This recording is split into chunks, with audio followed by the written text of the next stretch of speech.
ખેડૂત મિત્રો, આપ સૌનું સ્વાગત છે આજના વિડીયોમાં. આજના વિડીયો છે ને એ ખેડૂત માટે મિત્રો ખાસ બનાવવામાં આવેલો છે. વાત કરીએ આપણે ગુજરાતની અંદર ખેડૂતની, અને આજના આ વિડીયોમાં આપણે વાત કરવાના છે મિત્રો લોન માફી વિશે.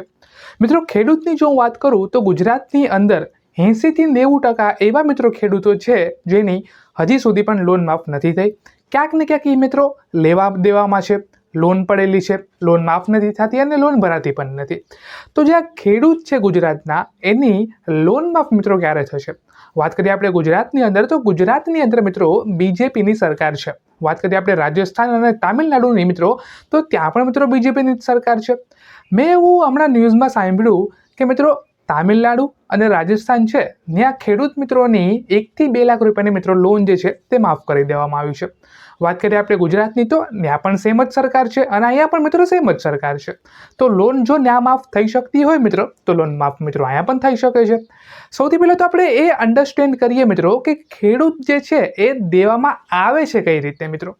ધારો કે હું ખેડૂત છું, મેં કાંઈક વાવણી કરેલી છે, મેં કાંઈક વાવણી કરેલી, દવા નાખી, ખાતર પાણી જે કાંઈ પણ જોતું હતું તે મેં બધું જ પ્રોવાઈડ કર્યું, અને છેવટે શું થાય છે મિત્રો, કાંઈક કુદરતી આફત આવી જાય છે.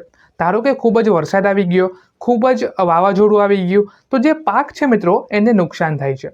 ધારો કે હું ખેડૂત છું, મેં પાક વાવેલો છે અને કુદરતી આફતના લીધે મિત્રો જે મારો પાક છે એનું આખું નાશ થઈ ગયેલું છે. એટલે કે જે મેં ઇન્વેસ્ટમેન્ટ કરેલું તે મિત્રો આખું પૂરું થઈ ગયું. પહેલી વસ્તુ એ કે ખેડૂત દેવામાં કઈ રીતના આવે છે, તો એક આ રીતે. હવે હું ખેડૂત છું, ધારો કે મેં વાવેતર કર્યું મિત્રો, કુદરતી આફત મિત્રો આવતી જ નથી, બધું જ બરાબર થયું છે મિત્રો. એના કરતાં પણ સારું કે પાક જે છે ને એ બહુ જ મસ્ત થયો છે મિત્રો. પરંતુ જ્યારે હું એને સેલ કરવા જાઉં છું માર્કેટની અંદર, ત્યારે મને એક સારો એવો મિત્રો ભાવ નથી મળતો. ફોર એક્ઝામ્પલ કે મેં ઘઉંનું વાવેતર કરેલું છે, હવે જે ઘઉં છે એના સારા ભાવ મિત્રો મને મળતા જ નથી. કુદરતી આફત નથી આવેલી મિત્રો, પણ મને એના ભાવ જ નથી મળતા, તે હું માલનું કરું છું મિત્રો. તો આ બીજું કારણ છે કે ખેડૂત જે છે ને દેવામાં આવે છે. ધારો કે મેં 50,000નું ઇન્વેસ્ટમેન્ટ કરેલું છે અને જ્યારે હું એને સેલ કરવા જાઉં છું એ માલને, ત્યારે મને 70 કે 80,000 રૂપિયા મળે છે. તો ઓનલી 20,000 રૂપિયાનું પ્રોફિટ થાય છે મિત્રો મને. આના કરતાં તો જોબ કરવી સારી ક્યાંય ગુના, હે ને? તો આટલો મને નફો થાય છે. અને ખેડૂત મિત્રો હોય તો ઓલ્વેસલી વાત છે, છોકરા હોય છે તેની સ્ટડીનો ખર્ચો, દવાનો ખર્ચો, જમવાનો ખર્ચો, મતલબ બધા એક્સપેન્સીસ હોય છે. બીજું કારણ પણ મેં તમને કહી દીધું.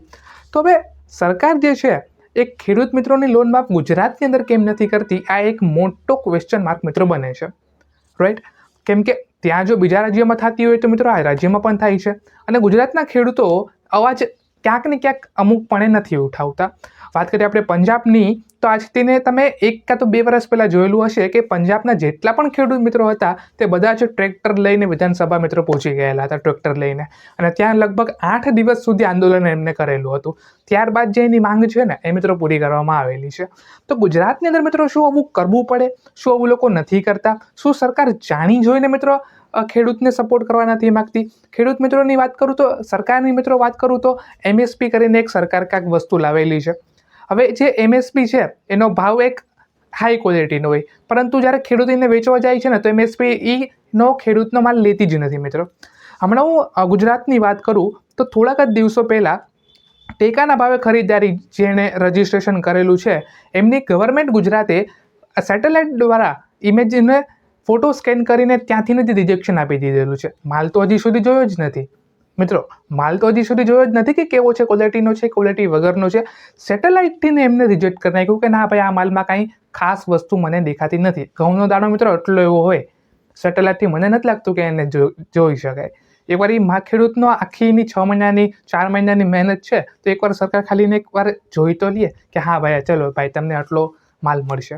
તો જો આ વિડીયો જે છે એ સરકાર સુધી પહોંચતો હોય તો મારી એટલી જ રિક્વેસ્ટ છે કે ગુજરાતની અંદર મિત્રો ખેડૂત જે છે એને ન્યાય મિત્રો ક્યારે મળશે?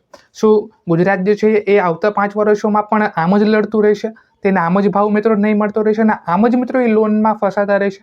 આ એક મોટો ક્વેશ્ચન માર્ક આવે છે મિત્રો. તો જો આ વિડીયો મારો લોકો સુધી પહોંચતો હોય અને સરકાર સુધી પહોંચતો હોય તો મારી એક જ રિક્વેસ્ટ છે કે તે ખેડૂત ઉપર મિત્રો જલ્દીથી જલ્દી ધ્યાન આપે. Thank you for